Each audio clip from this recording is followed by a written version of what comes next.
Hello বন্ধুরা, আসসালামু আলাইকুম। চলে এসেছি পল্লী বিদ্যুতের নিয়োগ বিজ্ঞপ্তি সম্পর্কে। আজকের বিজ্ঞপ্তিটি হচ্ছে ফরিদপুর পল্লী বিদ্যুৎ সমিতিতে নিয়োগ বিজ্ঞপ্তি সম্পর্কে। তো বন্ধুরা, কথা না বাড়িয়ে চলে যাব মূল বিজ্ঞপ্তির বিষয়বস্তুতে। বিজ্ঞপ্তিটি প্রকাশিত হয়েছে 2 মে 2024 খ্রিস্টাব্দে। তো এখন আমি বিস্তারিত পোস্ট সম্পর্কে আলোচনা করব। 1 নাম্বার, পদের নাম অফিস সহায়ক। পদ সংখ্যা 3 জন, কম বেশি হতে পারে। বয়স 2/6/2024 খ্রিস্টাব্দে সর্বোচ্চ বয়স সীমা সাধারণদের জন্য 18 থেকে 30 বছর এবং মুক্তিযোদ্ধাদের ক্ষেত্রে 18 থেকে 32 বছর। বেতন স্কেল, পল্লী বিদ্যুৎ বেতন কাঠামো 2016 অনুযায়ী বেতন স্কেল 15,500 টাকা হতে সর্বোচ্চ 39,177 টাকা এবং নিয়ম অনুযায়ী বাড়ি ভাড়া, চিকিৎসা ভাতা ও অন্যান্য ভাতা পদেও। শিক্ষাগত যোগ্যতা ও অভিজ্ঞতা এসএসসি অথবা সমমান পাস। প্রার্থীকে অবশ্যই সৎ, বিশ্বস্ত এবং উত্তম চরিত্রের অধিকারী হতে হবে। প্রার্থীকে অবশ্যই সুঠাম শারীরিক গঠন ও সুস্বাস্থ্যের অধিকারী সহ ব্যক্তিত্ব সম্পন্ন হতে হবে। প্রার্থীকে অবশ্যই বাইসাইকেল চালাতে সক্ষম এবং নিজস্ব বাইসাইকেল থাকতে হবে। এখন আবেদনের নিয়মাবলী বা শর্তাবলী। 1 নাম্বার, অবশ্যই আপনাকে ফরিদপুর পল্লী বিদ্যুৎ সমিতির ওয়েবসাইট থেকে একটি আবেদনপত্র ডাউনলোড করতে হবে এবং যথাযথভাবে হাতে পূরণ করে আগামী 2/6/24 তারিখ অফিস চলাকালীন সময়ের মধ্যে জেনারেল ম্যানেজার ফরিদপুর পল্লী বিদ্যুৎ সমিতি, কানাইপুর, ফরিদপুর বরাবর ডাকযোগে অথবা কুরিয়ার সার্ভিসের মাধ্যমে আবেদনপত্র প্রেরণ করতে হবে। সাদা কাগজে লিখিত বা টাইপিংকৃত সরাসরি হাতে লেখা কোনো আবেদন গ্রহণ করা হবে না। উক্ত সময়ের মধ্যে যারা আবেদনপত্র দাখিল করতে পারবে না তাদের আবেদন অটোমেটিক্যালি বাতিল হয়ে যাবে। খামের উপর প্রার্থীর পদের নাম সুস্পষ্টভাবে লিখতে হবে।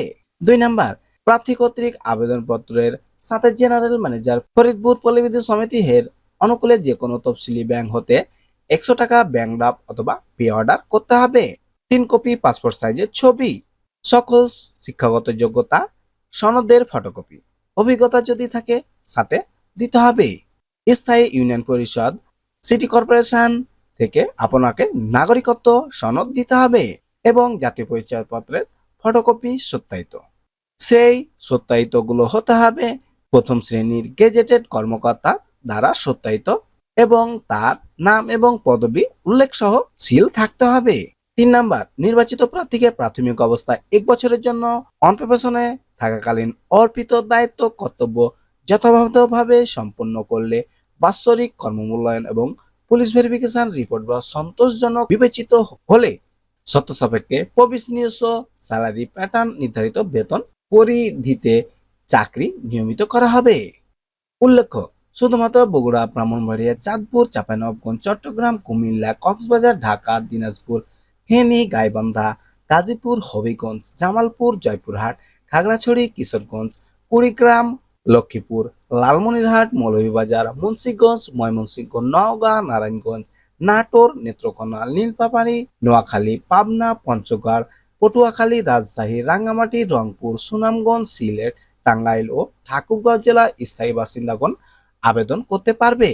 তো বন্ধুরা, আমি যে জেলাগুলোর নাম বললাম এই জেলাগুলো শুধুমাত্র আবেদন করতে পারবে। তো বন্ধুরা, আজকে পর্যন্তই। দেখা হবে পরবর্তী ভিডিওতে। ভিডিওটি সম্পর্কে যদি বা নিয়োগ বিজ্ঞপ্তি সম্পর্কে কোনো যদি তথ্য জানা থাকে কমেন্ট করবেন, অবশ্যই উত্তর দেব। আমাদের সাথে থাকার জন্য অসংখ্য ধন্যবাদ। এই ধরনের নিত্য নতুন সরকারি, বেসরকারি, এনজিও চাকরি বিজ্ঞপ্তি পেতে অবশ্যই আমাদের চ্যানেলটি সাবস্ক্রাইব করুন।